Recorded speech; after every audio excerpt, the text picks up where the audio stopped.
The Bit 16, you've never seen a review like this. Weird old games you cannot tame, this world that you miss. SNES Man is the champion, he is 16-bit. SNES Man is the champion, he is 16-bit.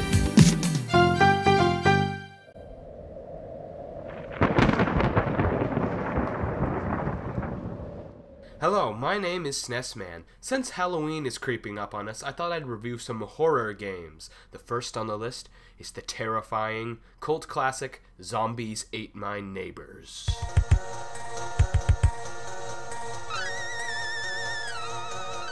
This is a strange but fun game made by Konami, one of the best companies in the 16-bit era. What are we waiting for? Let's hunt some zombies and get down to gaming. Here's our first level. The hero of the game is a nerd with 3D glasses, armed with a water pistol. Somehow, his puny little squirt gun has enough power to make zombies explode. If you can't tell already, Zombies Ate My Neighbors isn't meant to be realistic or serious. It's just a game with a cheesy sense of humor and a B-movie feel. The goal of each level is to save your neighbors from an army of horror movie-themed monsters. Obviously, you have to kill zombies, but you've also got mummies, vampires, aliens, killer dolls, giant bugs, chainsaw men, and even enormous bloodthirsty babies. How terrifying!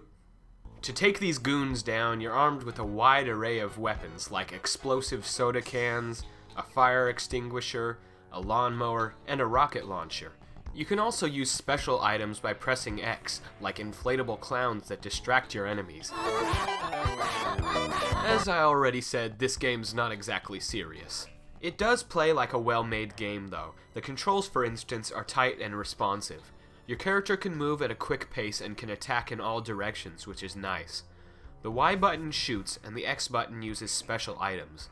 The B and A buttons are to cycle through your weapons. The L button brings up a useful radar screen that helps you track down victims you need to save. So the controls do their job pretty well, but what about the levels? Well, they're all small, action-packed maps. There are a ton of them too, 55 in total according to the box.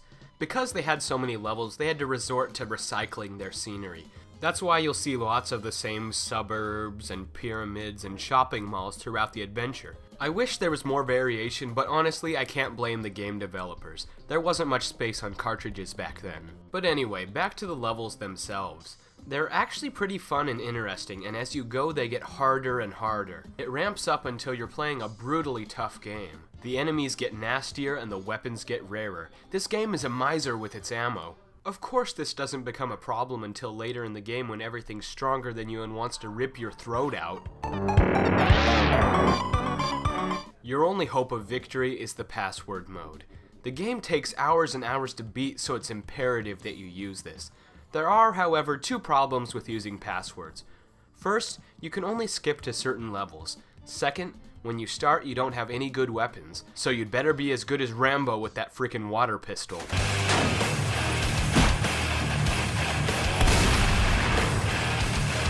Well, let's move on to another cool aspect of the game, the two-player co-op mode.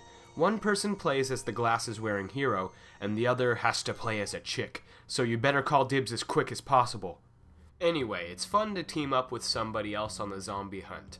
The only downside to this fun mode is that you have to wait for your teammate to catch up with you if you want to move outside of the screen. Too bad there was no split screen option, that really would have made things better.